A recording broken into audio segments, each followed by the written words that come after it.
Most tournament regs play PKOs completely wrong and they don't even realize it. But this one adjustment I'm about to show you will instantly improve your ROI in PKO tournaments. My name is Ryan. I'm a pro poker player for the last 15 years and a coach over at BBZ Poker. In this video, I'm going to show you an adjustment that you can make in PKOs to immediately improve your ROI and have a better understanding of the dynamics in PKO tournaments. So without further ado, let's jump into the hand. So this hand was played in a 210 PKO bounty tournament on GTO Poker. We are in the small blind with eights. Now, I want you guys to pretend that there's no flop because I could not screenshot this without the flop as I do not have the ability to rewind time. And by the time I got clicking the screenshot button, I already called. So just sizing this spot up here, this is a little bit more like later on in the tournament near the bubble, about 25% of the field left. ICM is starting to become a bit more of a factor here. The prize pool is a little bit more in play compared to in the earlier game of tournaments. With that said, the concepts that I'm about to go into in this hand are transferable to all stages of the tournament. Just take a moment to notice the stacks here. We've got the 7 big blind stack is in the big blind, 32.9 guy under the gun. You can fill in the blanks. We were 35 bigs effective with the button who covers us.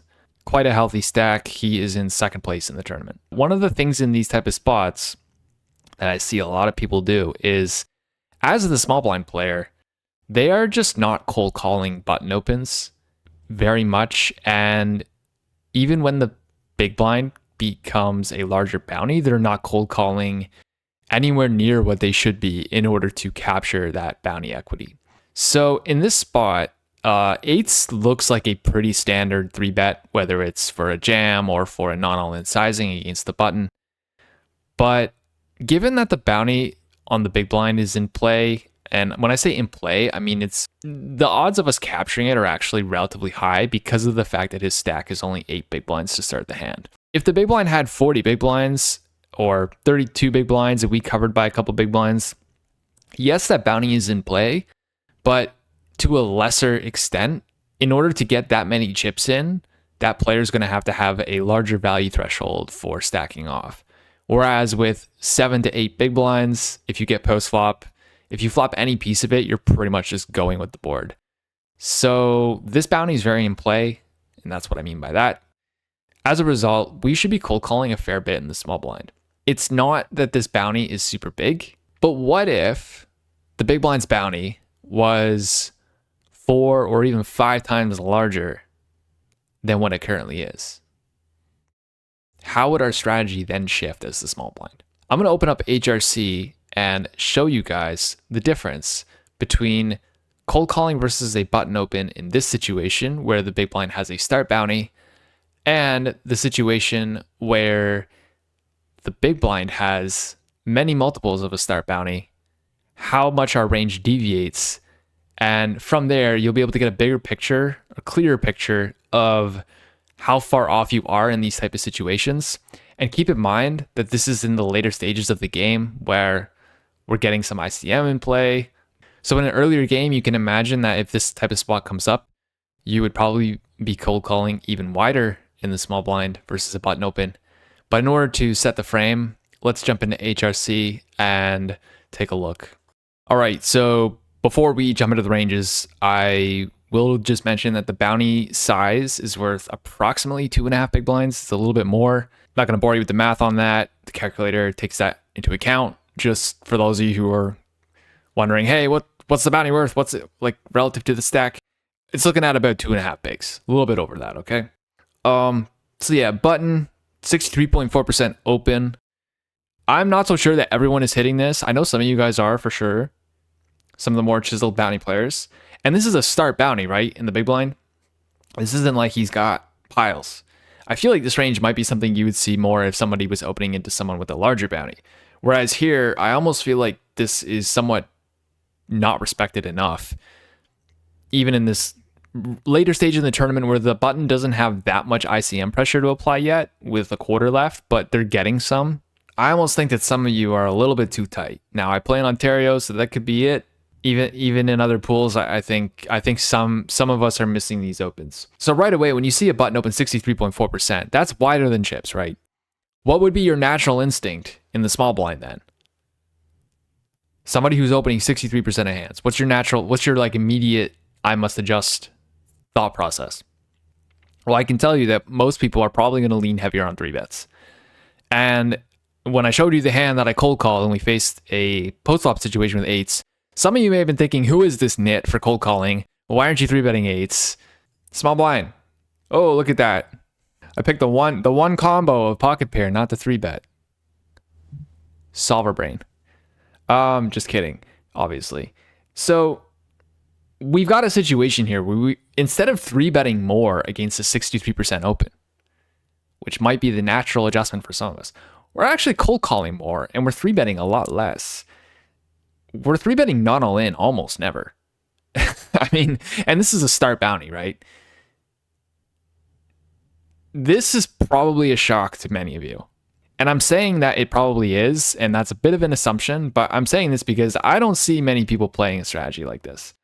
And if that's the case, then my opening statement for this video is correct. Most tournament players are misplaying PKOs, especially in this kind of spot. These are the kind of spots where if you play them backwards, you end up leaving a lot of equity on the table because you're not going to access that bounty as often as you should. So in this case, you've got some funky flats with queens and kings. Now, what do you guys think this is? Why are we flatting kings and queens versus a button open? Take a moment, just think of why that might be. Before I show you guys the answer, a way to think about this in No Limit is if you see a spot where you're a bit surprised at the output and you're not sure what's going on, one thing you should most often do is look one street ahead or behind and see if there's anything about the response to this strategy that might give you an indicator as to why you are playing it. So in this case, we're going to look ahead to the big blind. And as you can see, the big blind 3-bet squeeze jamming every ace, to a lesser extent, King X and Queen X. If they're just going to put in every ace, then we may as well flat. If we 3-bet kings or queens, we're going to push out all of these hands that we have absolutely crushed, which are going to cold call. And it's in our best interest to rope this big blind player into the pot as much as we can and get his stack as often as we can. So we're always getting his stack when we have a big pair and he has ace X. But when he has anything worse, more often than not, he's cold calling. So as you can see now, this makes more sense. At some point, though, there's this shift between, well, maybe we want to protection jam. I don't mean protection jam in the sense of purely for protection, but just protection is now a bit of a factor when it comes to our value. So with 10s and 9s and jacks, we have more incentive to just take the immediate value from these hands. We're going to unblock a reasonable amount of what calls anyway. So there you have it. We get this block here for value.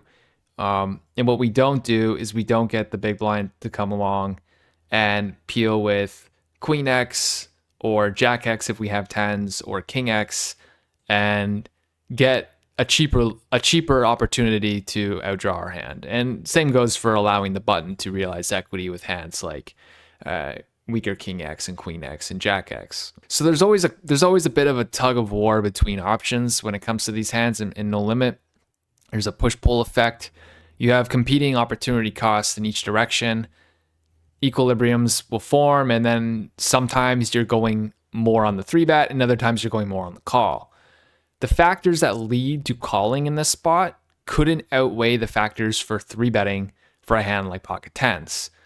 Now that may change if we were to stack some more weight on the factors that lead 10s into more of a call or jacks into more of a call.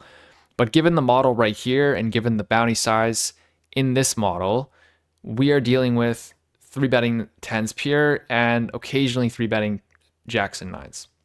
So the way I look at jacks and 9s is they're the hands that are right about indifferent, and they're the ones that will be the first to shift in one direction or the other if we are to start tweaking the factors or the outputs for this spot. Yeah, overall, more cold calling, a little deeper in the cold calls than what you might be used to compared to a chip model, and perhaps a little bit more than what you're comfortable with, especially when there's 25% of the field left. Now, guys, don't forget, in bounty tournaments, you're not just playing for the prize pool, you're also playing for the bounty.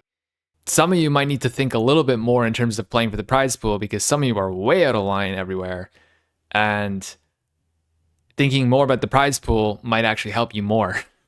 But in this case, we definitely want to be playing for that bounty, even when it's a start bounty. Our access is very good. It's a very strong chance of getting it. And the button is opening wide enough that we have a pretty good stance against him, pretty good equity against the button. I will say this, with 63% open, this is relatively tight in the small blind, right? Like, this isn't really that much looser than a chip EV in terms of total VPIP. And we're also flatting some very premium hands like kings and queens and jacks, ace jack suited. So despite having a very strong flat range, we're still not expanding that far into the more mediocre type of hands. Like the 7x suited block is mixed. We're not even going down to 6-5 suited. Now that we've seen this, what I'm going to do is pull up a sim where the big blind has a bounty closer to ours, and let's see how the small blind adjusts and the button adjusts in this situation. All right, so the big blind bounty is now equal to ours at $245, roughly a 5x start bounty. In terms of realistic, like, this isn't going to be that common, of course, but it's just a way to study no limit is to set perimeters, and this is about the upper bound as to what you would expect for bounty at this stage in the tournament.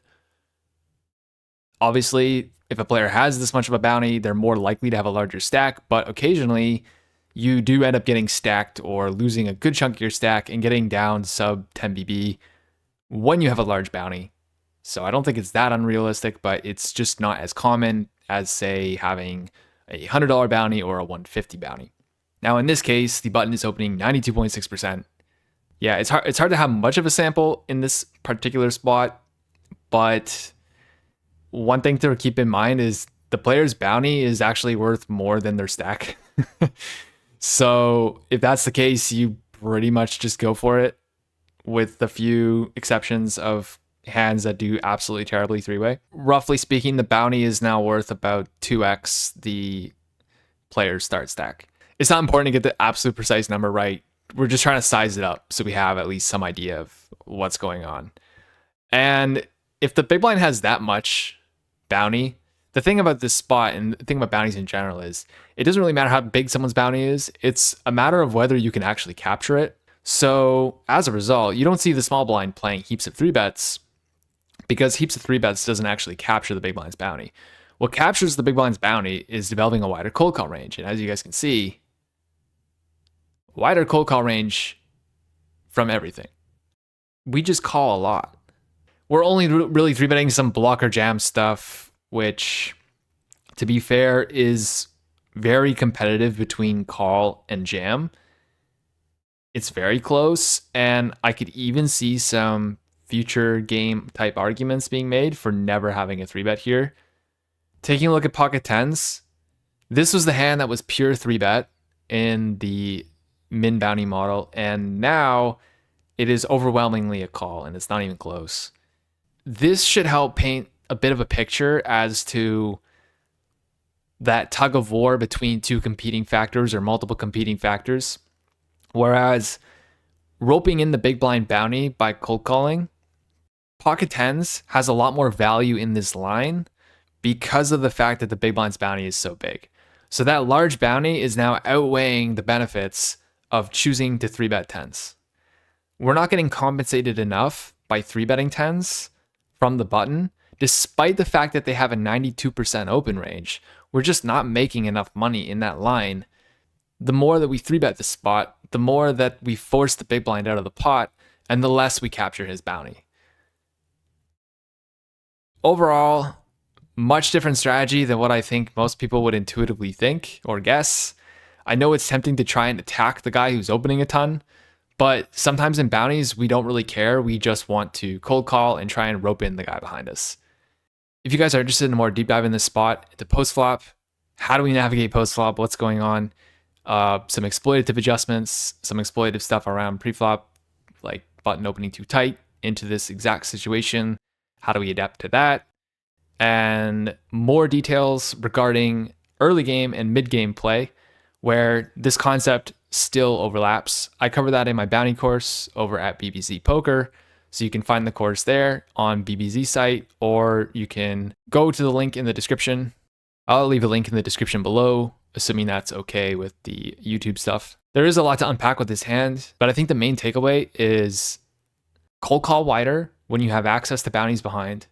And the bigger they are, the more unconventional your cold call range gets. By implementing this, you should immediately have higher ROI in bounty tournaments because you are going to capture that bounty equity more often. If you guys like this video, feel free to let me know in the comments if you want to see more of this type of stuff. Are you now going to be making an adjustment in bounty tournaments and calling wider, or were you already implementing this strategy? Let me know. It's a bit hard to do sometimes because there's always other factors. Even with 25% of the field left, in this model here that we look at, the upper bound, cold calling 56% of the time, I don't think that's something that you will see very often, even if you are faced with a outsized bounty. So with that, I'm going to leave this here. Appreciate you guys checking this video out. I will see you in the next one.